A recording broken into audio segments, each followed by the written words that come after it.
So hi everybody, very welcome to this 24th WFSF World Conference, The Openness of Futures, performing at Humboldt Carré in Berlin, Germany, and we are on the online program. We are people from several countries, and it's a pleasure to have you here. So now our next session, it's called Reimagining Career Education with the Future Senses. This presentation is going to be held by Marguerite Westacott, which is right now in Australia. And Marguerite has been an associate lecturer in the School of Education and Tertiary Access at the University of the Sunshine Coast since 2010. She has a multidisciplinary background that includes Bachelor of Visual Arts, a graduate diploma of education, secondary, a Master of Educational Studies, guidance and counseling, Master of Mental Health, art therapy. So we are colleagues, Marguerite, kind of. She is an active member of USS Futures Collective and is researching futures in the context of career and employability education, using practice-led art-based research in her PhD candidature. So Marguerite, welcome once again, and the microphone is all yours. Thank you very much for that lovely introduction. As said, I'm speaking from the University of the Sunshine Coast, and I'd like to thank you for coming along to my presentation. I'd like to also acknowledge the traditional custodians on the land in which I'm speaking from. So where I'm situated at the moment is the traditional land of the Jindabyne peoples. And I'd just like to take a moment to acknowledge their continued connection to land, water and community, and acknowledge and pay my respects to elders past, present and emerging of the Jindabyne people. The map on the screen shows you where I'm located on that far eastern seaboard of Australia.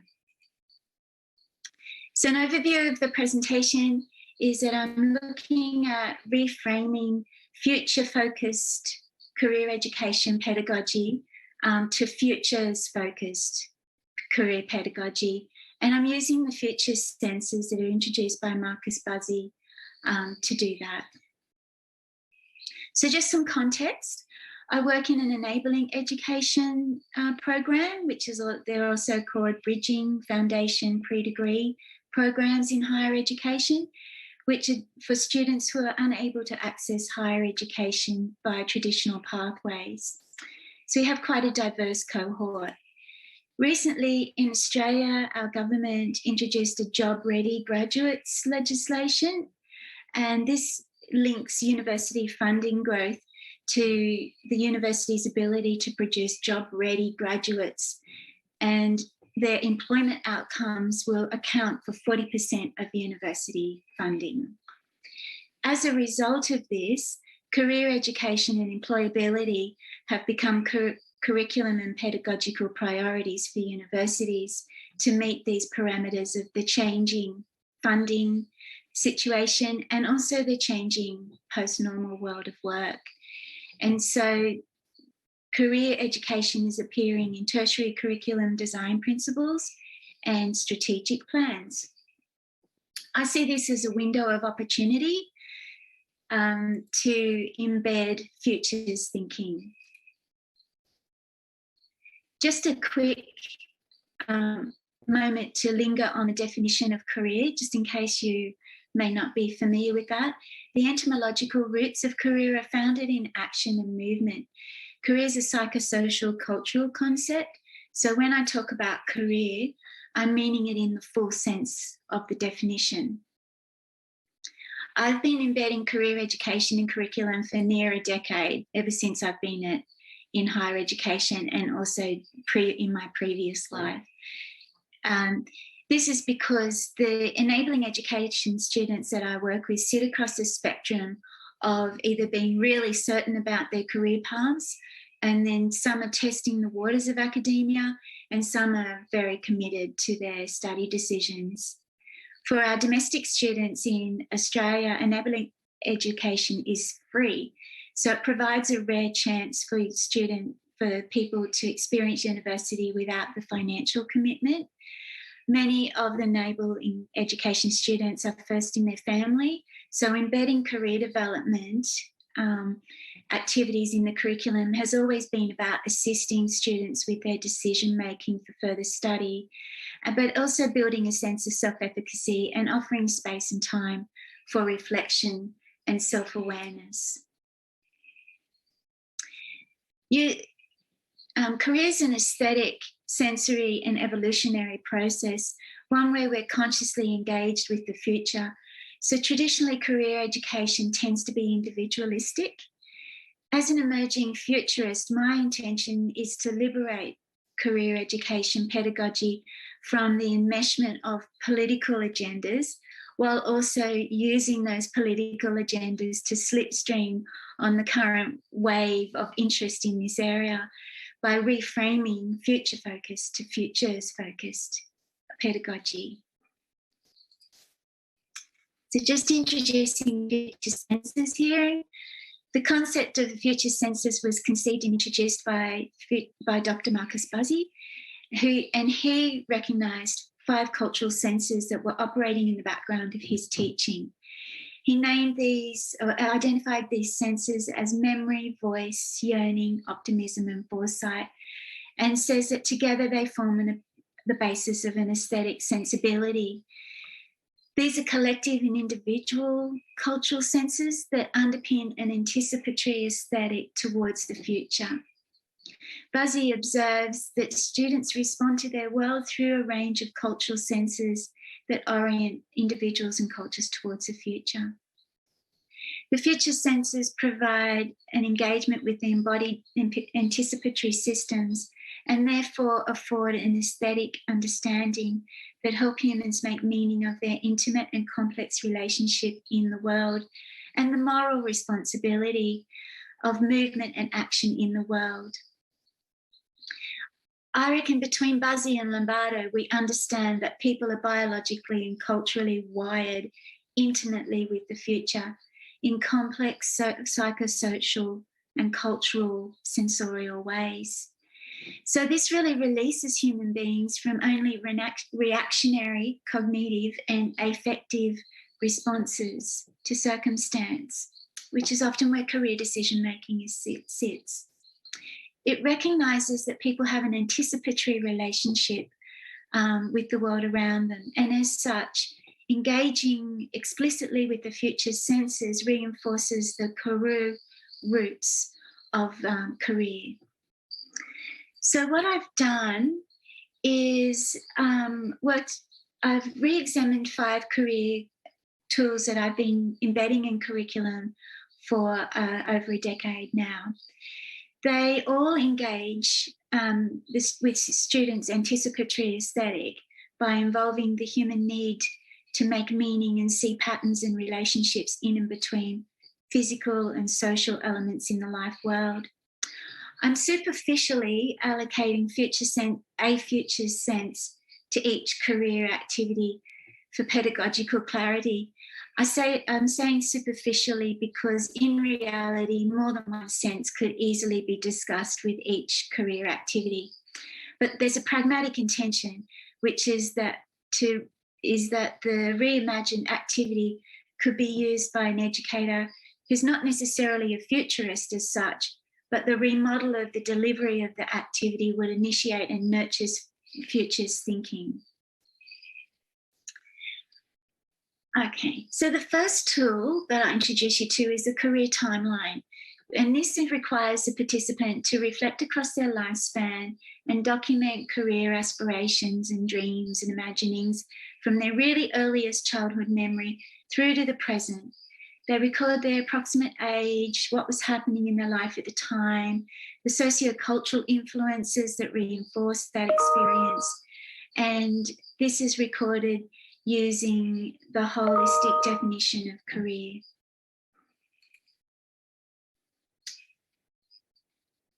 Along with the cognitive and affective memory, the career timeline draws on future sense of memory through engaging the autobiographical history of the student to reveal their culturally defined ontology and epistemology.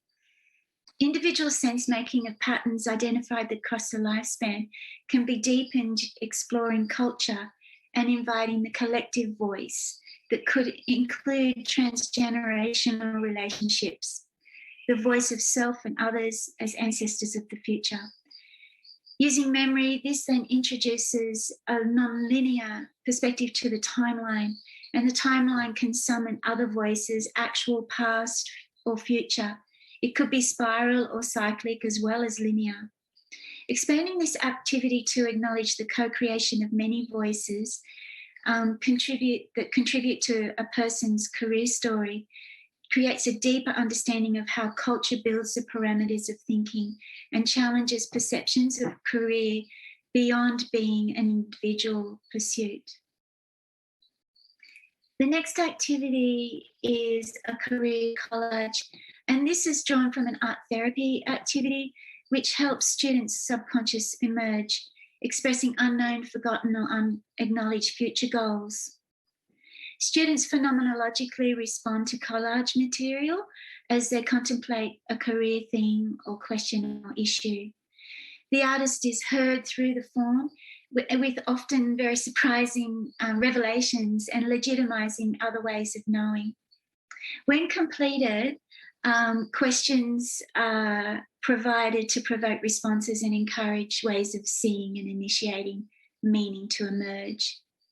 The phenomenological aspect of this activity provides a unique and unpredictable aspect to the narrative and enables voice if it's done authentically. So the future sense of voice is all about agency.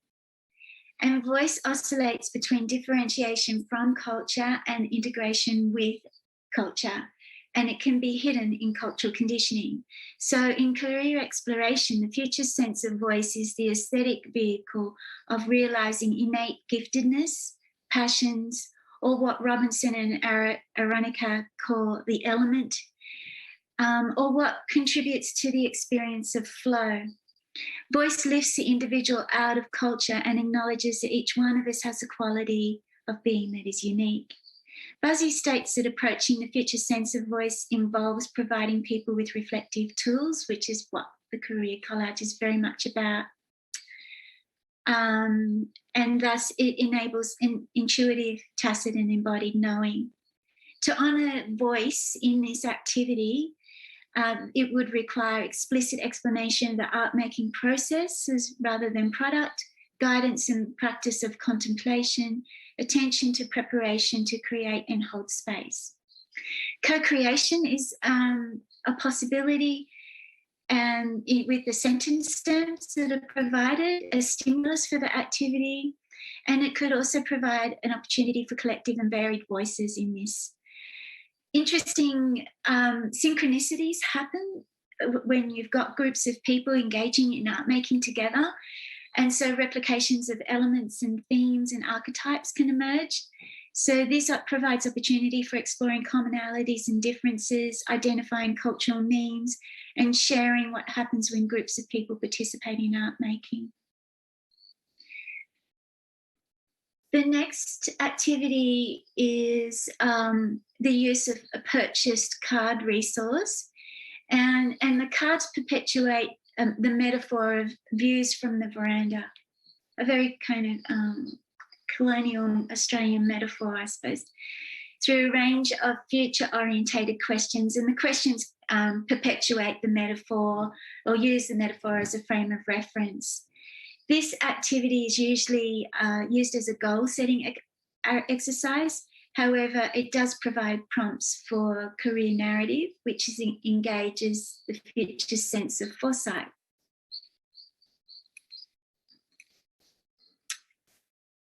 Slaughter states that foresight involves assessing consequences of present decisions and actions, engaging proactive strategies of, avoiding, sorry, just clicked on a link.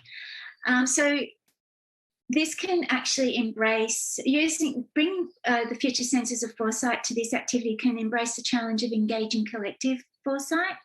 So imagination can be triggered by the metaphor, which could be revised and co-created with students to release it from its colonised context. For example, what might be the view from a yarning circle? Within the community of the classroom, the view invites diverse perspectives, and so diverse ways of seeing and knowing can be imagined. What could the view look like by visiting someone else's view? What could the view also be visited from a future's ancestors' perspective, and employing deep imagination to the activity? The next activity is a Plan B activity, which is a set of original cards that contain what-if scenarios. These are scenarios that I've created that are practical disruptions, and some of them are also inspired by career stories from past students. The scenarios are designed to encourage students to think about a Plan B in their career thinking and bring awareness to embracing change, chance, and uncertainty and happenstance. This career development tool echoes scenarios used in creating alternatives, the fifth pillar of futures thinking. The activity engages with Future's sense of yearning and identifying yearning, disrupting yearning, reviewing it, and then re-identifying it in a Plan B possibility. Extending on the scenario basis of this activity could be emphasised by creating students' yearning versions of the cards. The cards would then embrace the collective so the participants can co-create preferred futures together. Inspiring students to create their own cards to individually and collectively critically analyse the norm will also include diverse views and leverage off the advantage of the social environment of the classroom.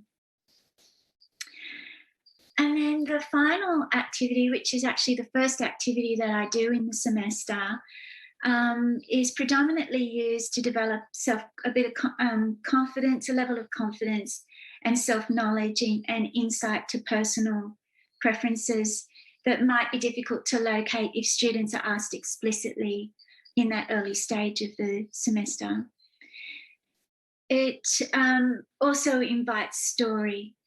So it accounts for the void of cultural and social capital of the diverse culture cohort that enabling students often represent, because they're often actually around about 50% of our students are first in their family to attend university. So it's the first activity that they do. It's a low risk activity, and it asks students to think about an activity that they really love doing, anything at all, surfing, cooking, and think about a time where that goes really well and another time where it doesn't go so well. Then they analyse that, and they the characteristics of each of those situations and identified what their needs are. This is then contextualised and translated across to their immediate future of the study needs. So for this activity, employing the future sense of optimism to open it up acknowledges the overlapping of the students' real world and transfers it to their new world of university, which is representing their future. So generally, optimism at this stage of the semester abounds in the new students as it's prominent in their decision to actually enrol in university. So this activity could be extended through to a stage 2 that revisits the sense of optimism in later stages of the semester, and working with grander views of possible futures, which provides opportunity to align it with metaphors such as the hero's journey, reinforcing the cyclical nature of optimism.